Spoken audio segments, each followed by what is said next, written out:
Jasmine with Ruidoso Parks and Recreation, and we have Matt Ingram and Justin Huffman here with us today. This is a new segment to the Village Volume. We're hoping to bring it into a weekly schedule for KRUI. Gentlemen, do you want to give an introduction? Yeah, I'm Justin Huffman. I'm the Director of Tourism for the Village Ruidoso, and just stoked to be here.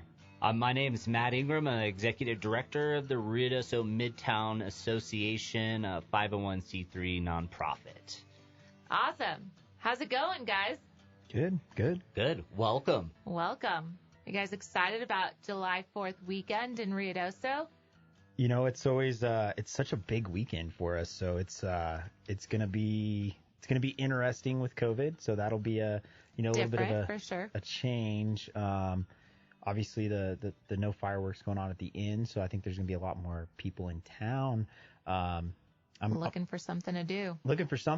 Hanging out, hanging in, and just trying to get out and about. It seems like we've just had a ton of people just in general in town. I know talking to a lot of different business owners and stuff in the Midtown District and over into the to our lodgers they're all up for June month over month or year over year. So I know people are getting out in nature and trying to get out of their houses after being stuck in for whatever it was, 90 days, 60, 90 days, however long we were locked in our homes, basically. Lost count. So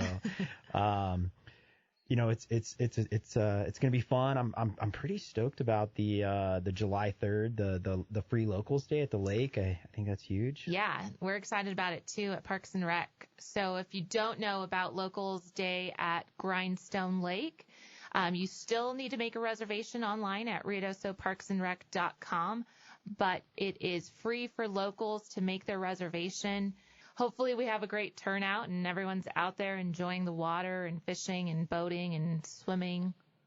Well, I know, whenever you guys first introduced that system, I just hopped on because I wanted to see what it was like, and it was pretty easy. I was able to hop on my cell phone, click onto the link, and I think within a matter of maybe 2 minutes I had gotten in and created an account, and so it was really easy. So for anybody that wants to do it, it's really not hard at all. I mean, you can do it if you have a smartphone, which I would venture to say 99% of the world has it. You can hop on your smartphone and do it within literally 2 minutes. And so and the first time you do have to create the account, which is the longest point of the process. Once you have your account, every time you just log in and click which day you're making a reservation for. And for those of you who might not be super techie and have troubles, ask your grandkids. Ask your grandkids, yes. Ask the young ones, or give Parks and Rec a call. We're happy to walk you through. We've definitely helped some folks out on the back end making reservations, so that's an option as well. But don't forget about Locals Day at Grindstone Lake, July 3rd. The lake opens from sun up to sundown. We will be out there from 6 a.m. to 6 p.m. And I think it's important. That is Grindstone only. It's not Alto. So correct. No reservations are required for Alto. I know that we've kind of been getting some questions about that. Alto is a first come first served basis, and they're just monitoring the flow of traffic at the entrance to make sure that there's available parking. So that's about it at Alto. There's no reservations required. So, correct. Yep. Yeah. What kind of fish are in Alto? Do you know? I believe we are stocking it with about the same, the catfish, trout, and bass. Okay. So. Matt, have you pulled any cool fish out of there? I haven't been up there fishing, letting everybody else go ahead and have at it, I guess, is the tactic I'm going with. But I've been hitting some of these smaller streams and pulling out some native brook trout that are coming back even after the big fire that we've had up in Benito and stuff like that, which kind of brings it to another point of no fires going on right now. So if you are out there exploring and experiencing the wilderness and the woods, is to do it responsibly and not to have a fire. So we are at red flag danger right now, where there is no campfires at a high fire danger. So not to deter you from coming out and experiencing it, doing it safe, but checking out some of these smaller streams, kind of getting off the beaten path would be my little local 2 cents on catching some fish. So maybe looking in spots where maybe others aren't. Yeah, that's a great great point there. Also, Parks and Rec did put those maps that you see around town, the Ruidoso maps. The new ones for this year actually include little fish along the river as to where there's some good fishing holes along the stream. So if you're interested in finding out some of those, Parks and Rec did put in some eggs into the map this year. So love it. That's awesome. That's genius. Yeah. I love that. Everybody post your pictures of your fish. We love seeing what's coming out. We've been stocking it with some trophy-sized trout over at Grindstone. Yeah. And so we've been seeing a lot of activity out there fishing, which is awesome. If you guys have any cool pictures too, we're always looking for, to celebrate the folks that are coming into our community. So if you do hashtag Discover Ruidoso, we'll be able to find your photos and you can send them directly to us also. And we'd love to feature them. So if you guys are catching big fish or you have a great camp set up that you think that you want to share or anything like that, I think it's awesome to get that content. Matt, I think you kind of had a good point on when tourists come into our community and locals in our community, we want to be the best stewards we can of our environment. And I think that, with the volume of people that we have coming into our community, we really just as locals need to help push that message of being good stewards and help educate our public that maybe haven't grown up in the wild, in the middle of a forest like we have. Obviously, we do have the fire danger going on right now. That happens this time of year, every single year when monsoon season hits, which is, I think, coming up, hopefully. Yeah, usually right at the beginning of July, the fire danger will start to mitigate a bit, but we do have to be extremely cautious right now because we want to be able to continue to enjoy it, and forest fires really put a damper on that. I mean, the Little Bear fire was, what year was that? 2012? 2012?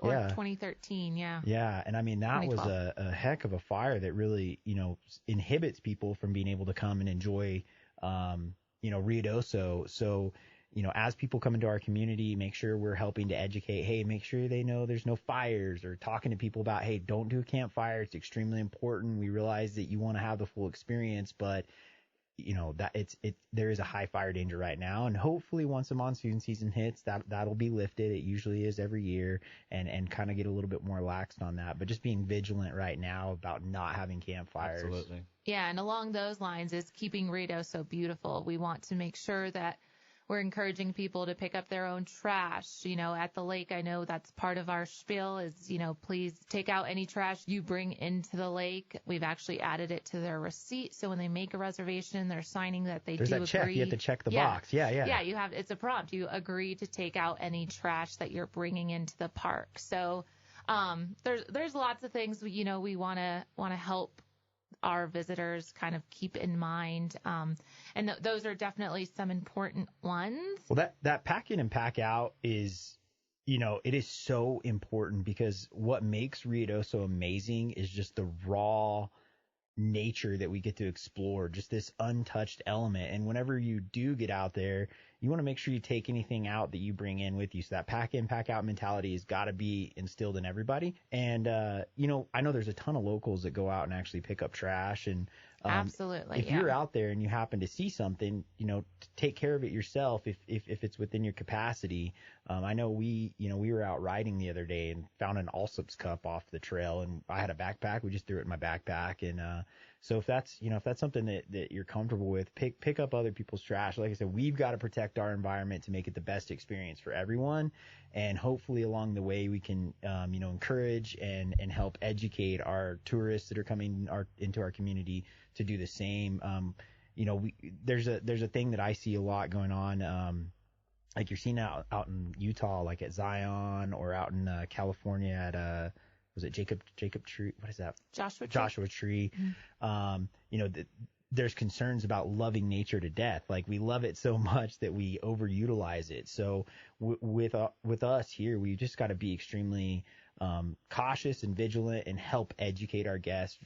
And I think it's important to remember that our tourists again, they didn't grow up in this. They haven't had pack in, pack out drilled into their heads. They're used to living in a city where there's dumpsters everywhere, or, whatever it may be. So I try not to get frustrated with people. I really think that you capture more bees with honey than vinegar. So absolutely, it's help be the education component and be a positive influence in people's lives and help them realize what a valuable asset we have and how to help share and explore that with other people. Right. And you mentioned, there's a lot of locals that are, stepping up to volunteer to, create these cleanups. ENMU actually has a group coming out next week to do a cleanup. And so we encourage anyone who wants to team up with Keep Ruidoso Beautiful. They're happy to provide, trash bags and equipment that you might need. If you have a group, if your coworkers want to get together, or if your, book club wants to get together and do some cleanups, just reach out to us. And who do you reach out to directly? Like, do you have a number? You can call Parks and Rec and ask for T-Bone. T-Bone is our director of the Keep Ruidoso Beautiful program. So you can call 575-257-5030 and just ask for T-Bone and the Keep Ruidoso Beautiful program. And I want to advocate for those guys. They funded a flower project in Midtown where they went in and put flowers in, I believe, 36 beds throughout the district in coordination with the business owners down there to maintain and water them. Which is going well. Which is going well. I was hoping it was rain a little bit more. Duly noted in these projects. Make sure that the rains are coming. But no, just kind of a cool collective there and how they beautify just Ruidoso in general. So that's an awesome thing. So it's stuff we got to keep going. Get out there and do your part. What's going on in Midtown? As of right now, we're just finishing up the bathroom project in the Midtown district. With that, we've installed a digital kiosk at the location, and we're going to get creative down there. I think we got some pretty cool things in the work for that bathroom down there. One thing that we've been successful on is installing art in the district, and that's really driven people to kind of come down and experience the shopping as well as like kind of some unique placemaking and some photo opportunities. And we want to make sure everybody's having a clean, safe time down there. So I know that Ruidoso Safe has been down there handing out hand sanitizers, face masks. I'm not sure there's a staggering number of how much product has been handed out, but also the initiative that the village took in doing that public outreach campaign, as well as installing hand sanitizers throughout the district on the light poles there. And that was filled with a locally produced hand sanitizer by Glencoe Distillery, which they were able to get us. Can you drink it? I'm just kidding. I would not recommend drinking it, and it does smell, but it smells a little like whiskey. Yeah, but what an awesome story there in trying to keep that down. So my hat's off to the village, the business owners, the citizens that have taken the initiative to wear the mask, the hand sanitizers, keep it nice and safe down there in the Midtown district. But what an awesome place to shop, just because you have the open areas to kind of cruise. And I know that we've added some sidewalks over this spring up to Wingfield Park in our public parking, and we're going to have a new bear addition to the district. So just kind of stay tuned as that guy pops up. You guys will BEAR bear. And not a one. It's a bark bear. Bark bear. Yeah, not a real one. So, even though there might be some of those too. One thing that I think is really cool the village has done is taken a leadership role in the approach to COVID safe practices. Just seeing stuff at the state level, I feel like the village has done a really good job stepping up with the Ruidoso Safe program. I mean, coming out well ahead of any other community.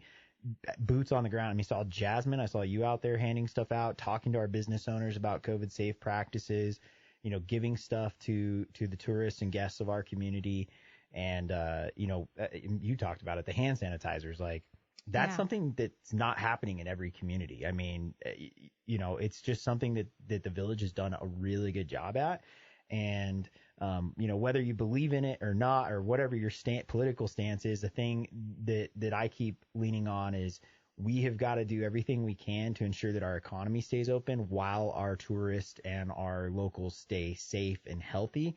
And so by taking a lead, the village has done a really good job of being able to have that district open. Yep.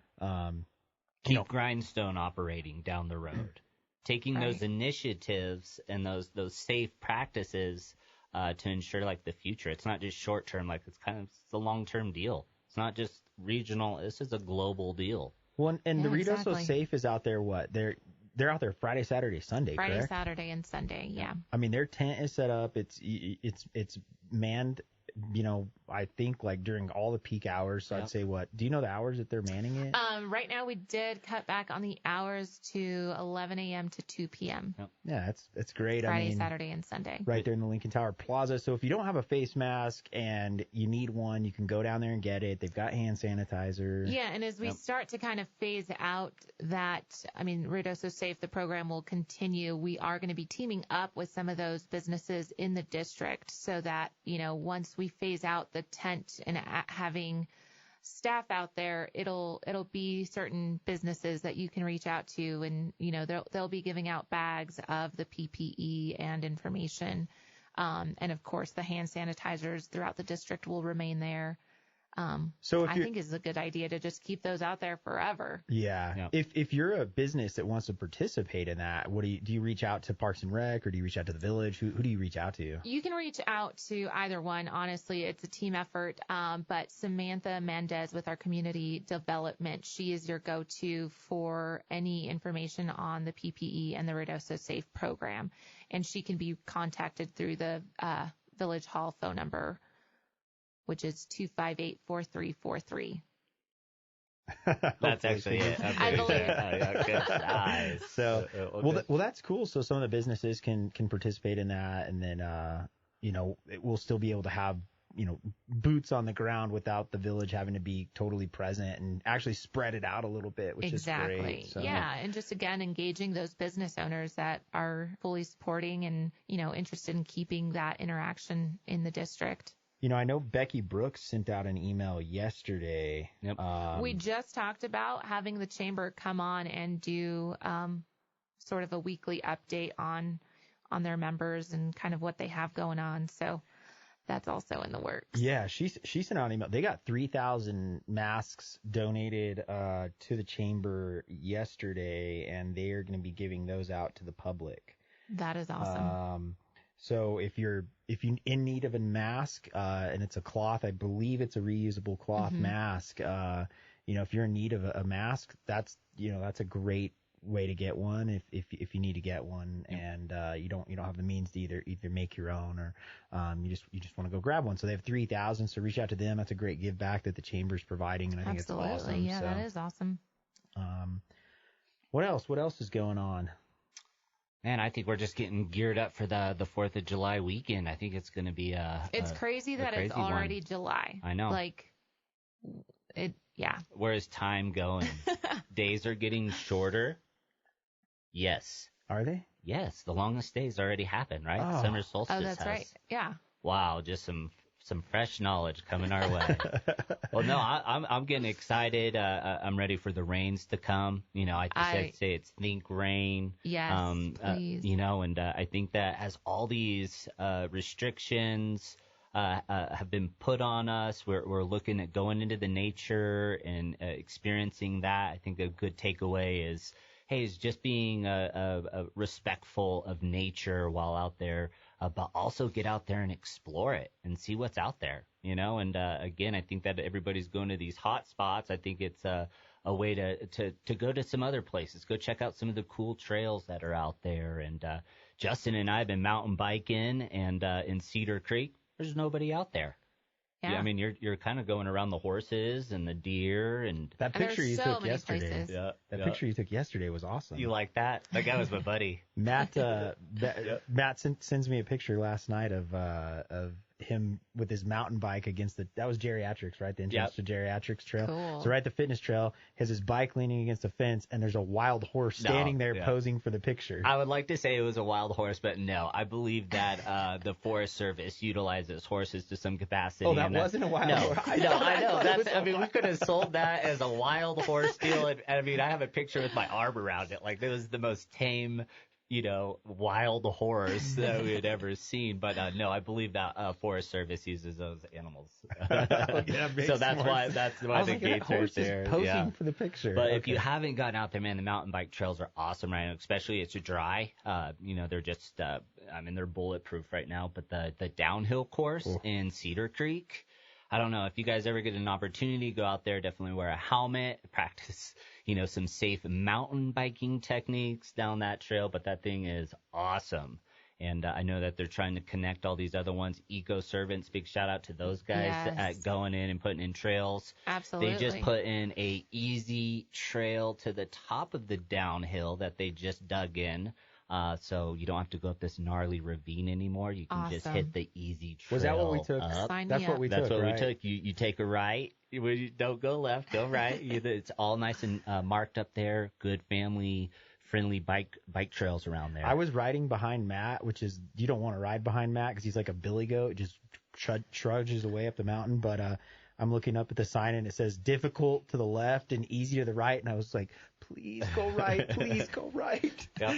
So I was super grateful that he went right. And it was a lot. I didn't know that they had just dug that in. It was very smooth, easy riding up, and you got to enjoy the downhill without being too exhausted. So. Jasmine. Cool. Have you ridden the downhill? No. What? I know. I haven't. Doesn't Parks and Rec have bikes you can rent or no? I have my own bike, and Parks and Rec does have bikes that you can rent. You can give us a call, and we will make a reservation. We have a few available. So if you're interested in renting those, just give us a call. Let us know what day you're coming, and we will hook you up with a bike and a helmet. Do you guys have them there at Parks and Rec, or are they out at the lake with the boathouse? No, we have them at Parks and Rec. Okay. And if all the bikes get rented this weekend, Jasmine will video herself go down the downhill course. No, what do you guys I love think? downhill. I will totally do downhill. Okay, you guys got it right that there. I struggle with. Okay. I'm okay going downhill. Well, you do have to go uphill though. I know, which is where's the chairlift for this one?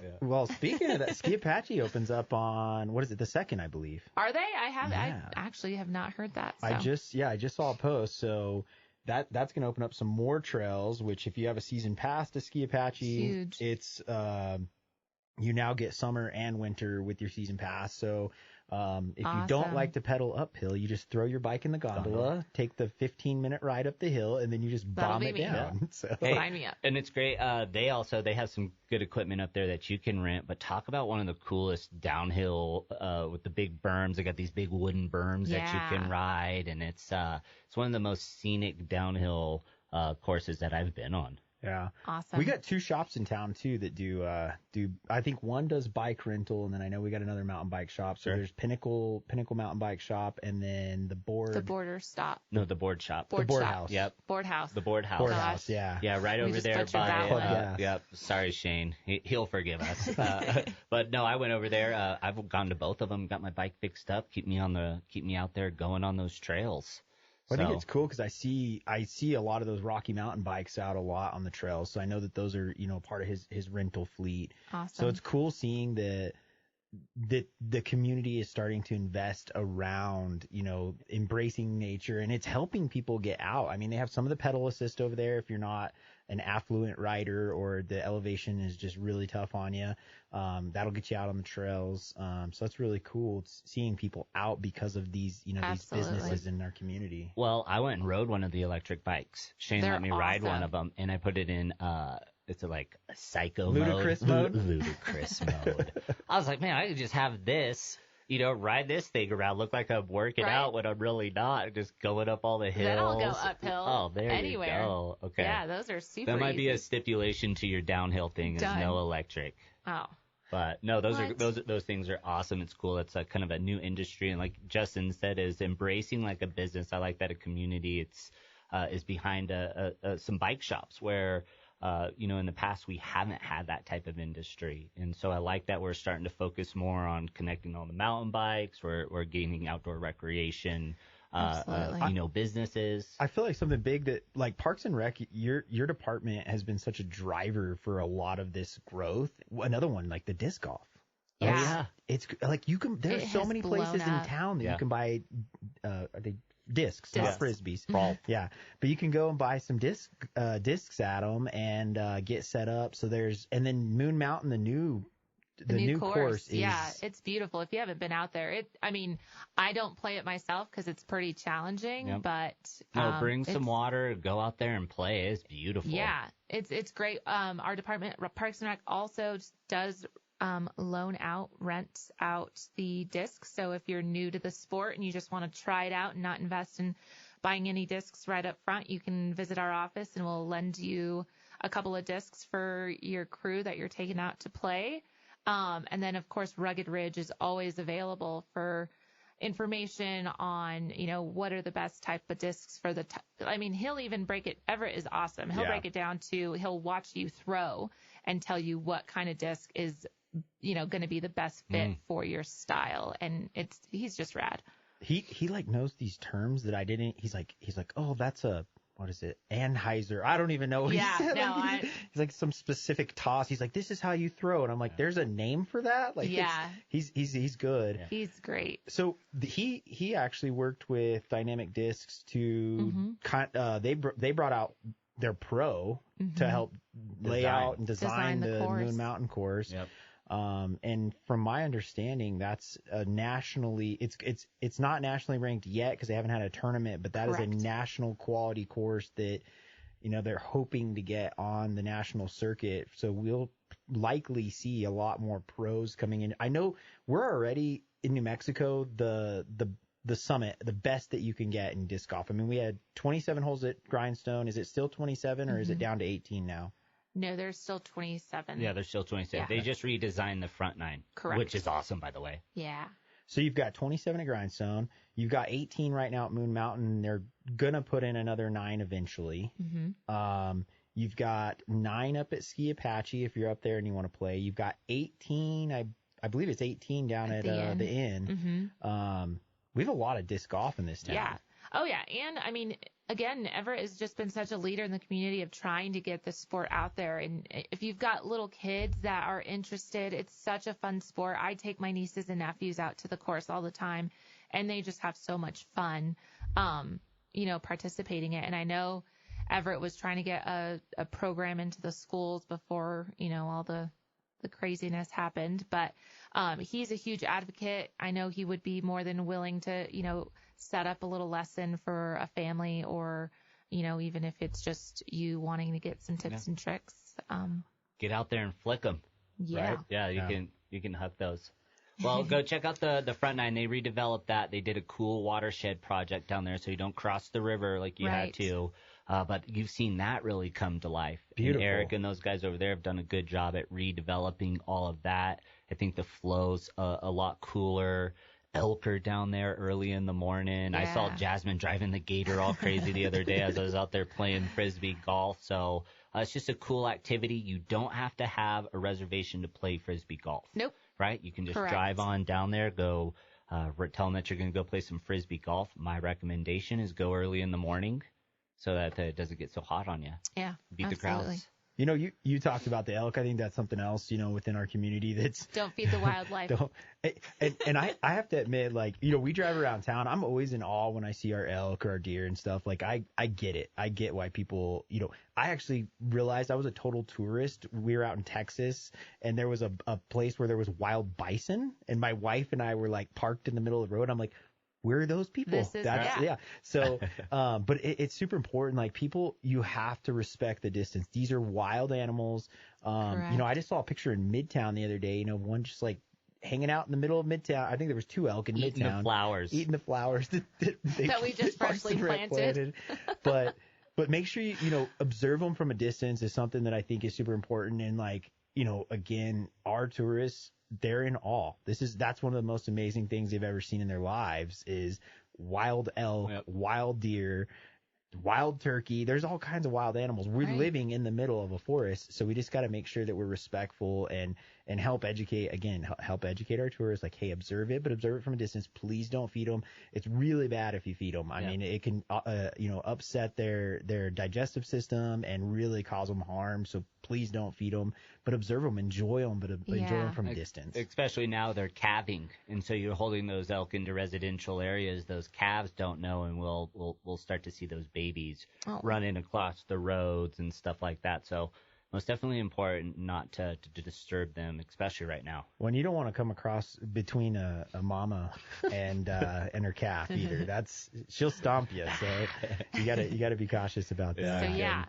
So takeaways are: enjoy the weekend, keep Ruidoso beautiful, join us for Locals Day at Grindstone July 3rd, which is Friday. Enjoy the trails. Pack in, pack out. Mm-hmm. What else? Come shop in Midtown. Yes. Yep. Wear a face mask. And wear a face mask. Just do everybody a favor. Wear a face mask. We know it's not comfortable, but it's going to hopefully help us keep our businesses open. Yeah. Exactly. Long run. Awesome. And if you guys have any questions about Grindstone reservations or any of the parks trails that, we can help answer, give Parks and Rec a call, or just visit our website. We have tons of information there as well.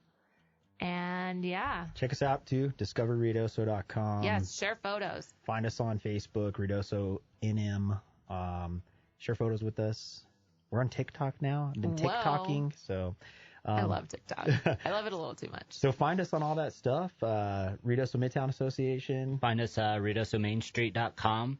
We got a cool new digital app that we developed with the tourism department. You can also go on to the discoverruidoso.com site and download the digital app that we got all kinds of cool events, tours, mural walks, and that type of stuff going on. So if you're interested, pop down there, check out the kiosks in Midtown. And the trails are listed on that widget too. Yeah. Yes. So if you're looking for awesome trails, it breaks it down by, easy, moderate, difficult, the length.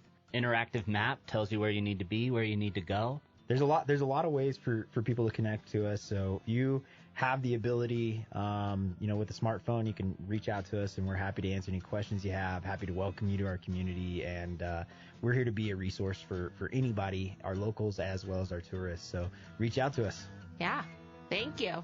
The information you need when you need it. Village Volume on 1490 KRUI The Mountain.